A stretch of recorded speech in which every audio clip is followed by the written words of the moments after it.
साथियों नमस्कार, स्वागत है आपका एक और इस नई वीडियो में और आप देख रहे हैं बिग इंडिया टीवी।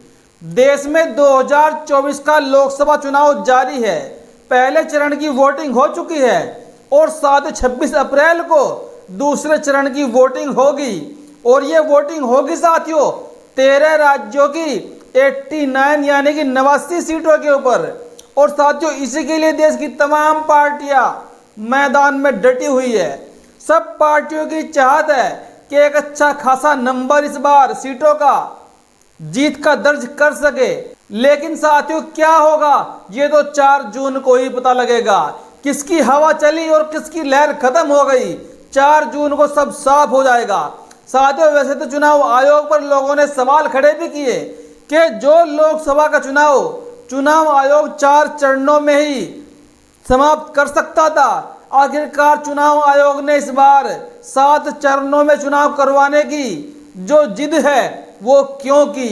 साथियों कहीं ना कहीं चुनाव आयोग के ऊपर तो सवाल खड़े हो रहे हैं। साथियों चुनाव आयोग के ऊपर सुप्रीम कोर्ट के वरिष्ठ वकील प्रशांत भूषण ने एक बहुत बड़ा हमला बोला है और साथ ही साथ मोदी जी को लेकर वो भी साथियों आपको बताऊंगा।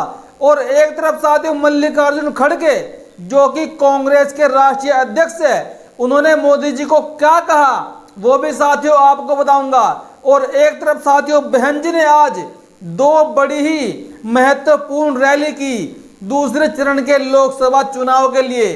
एक रैली साथियों अलीगढ़ में हुई और एक रैली साथियों बहन जी की मेरठ में हुई। और एक तरफ साथियों ब्राह्मण महासभा ने बसपा को समर्थन दिया तो साथियों एक तरफ त्यागी महासभा ने बसपा को समर्थन दिया। आपको पूरी खबर बताऊंगा साथियों विस्तार से, जो कि आपके लिए जानना बेहद जरूरी है। बने रहिएगा इस वीडियो में साथियों एंड तक, ताकि आपको हकीकत का पता लग सके आखिरकार साथियों देश में क्या कुछ चल रहा है। सबसे पहले साथियों मैं आपको बताऊं बहन जी ने अलीगढ़ में रैली की, जहां पर अलीगढ़ में बसपा सुप्रीमो ने एक ब्राह्मण चेहरे को जिनका नाम हितेंद्र उपाध्याय उर्फ बंटी है, जो कि भाजपा का दामन छोड़कर बसपा में शामिल हुए, या फिर ये कहे कि बसपा ने बीजेपी को वहां पर बड़ा झटका दिया। और बंटी कुमार जो हितेंद्र उपाध्याय हैं ये अपने सैकड़ों कार्यकर्ताओं के साथ बसपा में शामिल हो गए थे पहले चरण के चुनाव से कुछ दिन पहले। और फिर बहन जी ने वहां पर साथियों इनको लोकसभा का प्रत्याशी बना दिया। साथियों जैसे ही बंटी कुमार हितेंद्र उपाध्याय प्रचार प्रसार में लगे हुए काफी दिन से, साथियों कल रात बहुत बड़ी घटना बसपा के कार्यकर्ताओं के साथ हो गई। साथियों जैसे ही बंटी कुमार उपाध्याय प्रचार के लिए जा रहे थे और उन्होंने साथियों अपनी गाड़ी को सड़क के किनारे लगा दिया और वो सभा करने के लिए किसी गली मोहल्ले नुक्कड़ में पहुंच गए, तो साथियों ऐसे में तुरंत वहां से बीजेपी के कार्यकर्ता जा रहे थे गाड़ी के पास को, और उन बीजेपी कार्यकर्ताओं ने, बीजेपी समर्थकों ने बसपा प्रत्याशी की गाड़ी के ऊपर चढ़कर खूब हुड़दंग मचाया और खूब साथियों नारेबाजी की भाजपा के लिए। साथियों ऐसे में जो बसपा के प्रत्याशी है हितेंद्र उपाध्याय, उन्होंने कहा कि यह साफ साफ बीजेपी के हार की बौखलाहट है, बीजेपी डर गई है और इसीलिए अपने गुंडों को जबरदस्ती हमको रोकने के लिए मैदान में भेजा है। और साथियों एक तरफ बसपा कार्यकर्ताओं ने उनके खिलाफ मुकदमा दर्ज करने की अपील की है और उनको जेल में डालने की बात कही। और साथियों अलीगढ़ में ही ब्राह्मण महासभा ने कुछ दिन पहले ही पंचायत करके हितेंद्र उपाध्याय और बंटी को अपना समर्थन साथियों दे दिया था। और आज साथियों बहन जी ने रैली अलीगढ़ में की, जो पहली रैली साथियों 12 बजे से पहले रखी गई थी और बहन जी ने हितेंद्र उपाध्याय के समर्थन में वोट मांगे। दूसरी रैली साथियों बहन जी ने मेरठ में की, जहां पर बहन जी ने त्यागी समाज के प्रत्याशी को, जिनका नाम देवव्रत त्यागी है, उनको मैदान में उतारा। दूसरी रैली बहन जी ने वहां पर की और उनके समर्थन में वोट मांगे। और साथियों वहां पर भी साथियों कल त्यागी समाज ने महापंचायत करके देवव्रत त्यागी को वोट करने का फैसला लिया और सबको कसम दिलाई कि आप इस बार इस सीट पर भाजपा को वोट नहीं करोगे या किसी और पार्टी को वोट नहीं करोगे, आप सिर्फ वोट करोगे तो देवव्रत त्यागी को करोगे।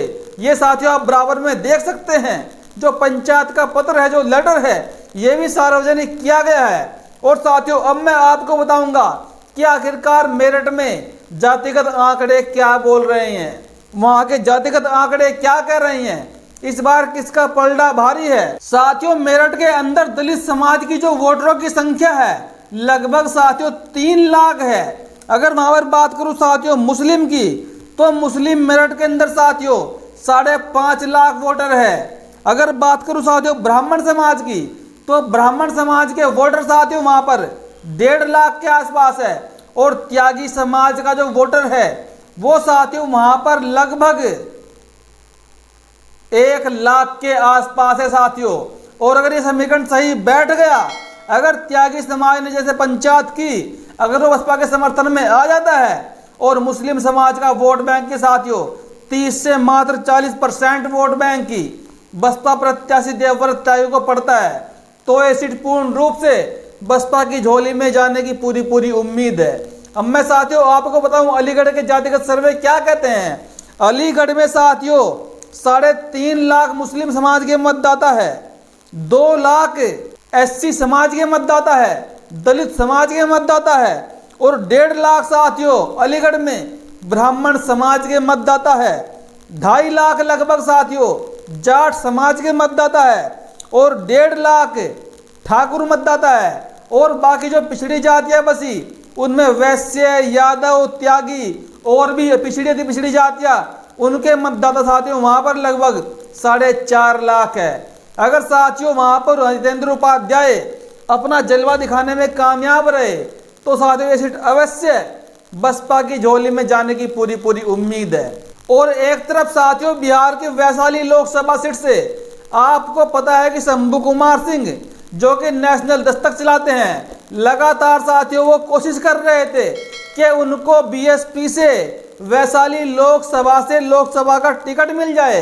साथियों कल फाइनली शंभू कुमार सिंह को बसपा का टिकट मिल गया। और जिसकी जानकारी बसपा के एक जो सांसद रहे रामजी गौतम, जो कि राज्यसभा सांसद है, उन्होंने अपने अकाउंट से साथियों दी। शंभू कुमार सिंह को फाइनली लोकसभा का टिकट मिल गया है। और उनके सामने RJD ने मुन्ना शुक्ला को मैदान में उतारा। वही मुन्ना शुक्ला जिन्होंने SC समाज के ऊपर अभद्र टिप्पणी की थी, अब उनका मुकाबला शंभू कुमार सिंह से होगा। शंभू कुमार लगातार नारा दे रही हैं कि इस बार वैशाली में मुकाबला धनबल वर्सेस बहुजन होगा और धनबल और बहुबल पर इस बार बहुजन भारी पड़ेगा। हालांकि साथियों कल से ही एक खबर और भी है शंभू कुमार सिंह को लेकर। शंभू कुमार सिंह पर लगातार आरोप लग रहे हैं कि शंभू कुमार चंदा उगाने के लिए पार्टी से जुड़े हैं और वो अपनी जो मीटिंगें कर रहे हैं, जो नुक्कड़ सभाएं कर रहे हैं, उनमें कहीं भी न तो हाथी का झंडा दिखाई दिया, न बसपा का झंडा दिखाई दिया और न ही किसी के गले में गमछा दिखाई दिया। जबकि शंभू कुमार ने कहा कि अभी हमने वहां पर BSP के पट्टे छपवाने के लिए दे रखे हैं, बहुत जल्द साथियों आपको ये भी देखने को मिलेगा। और एक तरफ साथियों कांग्रेस के राष्ट्रीय अध्यक्ष मल्लिकार्जुन खड़गे ने मोदी जी को लेकर बड़ा हमला बोला है। उन्होंने साथियों क्या कुछ कहा अपनी स्क्रीन पर देखिए। भारत के इतिहास में किसी भी प्रधानमंत्री ने अपने पद की गरिमा को इतना नहीं गिराया जितना मोदी ने गिराया।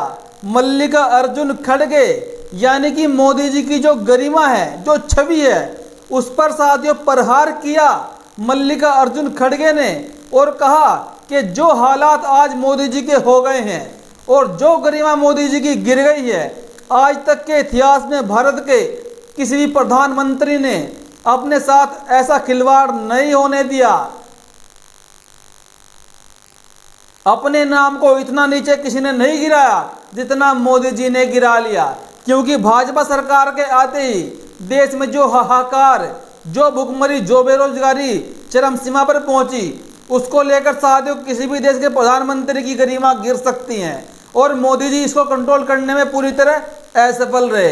ये साथियों हम भी कह रहे हैं। और एक तरफ साथियों सुप्रीम कोर्ट के वरिष्ठ वकील एडवोकेट प्रशांत भूषण जो कि ईवीएम के विरोध में सुप्रीम कोर्ट में याचिका डाल रखी थी, जो कि एडीआर की तरफ से वकील रखे गए थे और जो ईवीएम पर कड़े कड़े सवाल सुप्रीम कोर्ट में पूछ रहे थे। उन्होंने साथियों मोदी जी को लेकर हमला बोला, चुनाव आयोग को लेकर हमला बोला। उन्होंने कहा कि हार की बौखलाहट से भाजपा वाले या मोदी जी हिंदू मुस्लिम का मुद्दा उठाने में लगे हैं, दंगा करवाने में लगे हैं, लेकिन चुनाव आयोग सोता रहेगा। साथियों आपको गौर से सुनिए इस बात को कि चुनाव आयोग सोता रहेगा। मोदी जी हिंदू मुस्लिम का मुद्दा उठा रहे हैं, यानी कि धार्मिक मुद्दा उठा रहे हैं, और धार्मिक मुद्दों को उठाने की आज़ादी किसी को भी नहीं है। संविधान के अनुसार और जो रूल्स एंड रेगुलेशन बने हुए हैं उनके अनुसार चुनाव में किसी भी धार्मिक मुद्दे को उठाकर आप वोट प्राप्त नहीं कर सकते, लेकिन मोदी जी उठाएंगे, चुनाव आयोग कुछ नहीं बोलेगा। लेकिन साथियों जैसे ही महाराष्ट्र में उद्धव ठाकरे की टीम ने एक गाना बनाकर पेश कर दिया 2024 के लोकसभा चुनाव के लिए और उस गाने में जय भवानी का नाम आया, तो चुनाव आयोग ने तुरंत नोटिस भेज दिया कि साहब इस गाने को बंद कर दीजिए, इस गाने के अंदर से जय भवानी शब्द को हटा दीजिए। ये चुनाव आयोग का उल्लंघन है, ये आचार संहिता का उल्लंघन है। लेकिन मोदी जी के ऊपर, भाजपा के ऊपर ये कुछ नहीं बोलेंगे। जहां पर भाजपा नेता बार बार जाकर हिंदू राष्ट्र बनाने की मांग करते हैं, हिंदू एकता की बात करते हैं और मुस्लिम समाज पर अभद्र टिप्पणियां करते हैं। साथियों आपका इस पर क्या कहना है? अपनी प्रतिक्रिया कमेंट बॉक्स में जरूर दीजिएगा। वीडियो देखने के लिए धन्यवाद।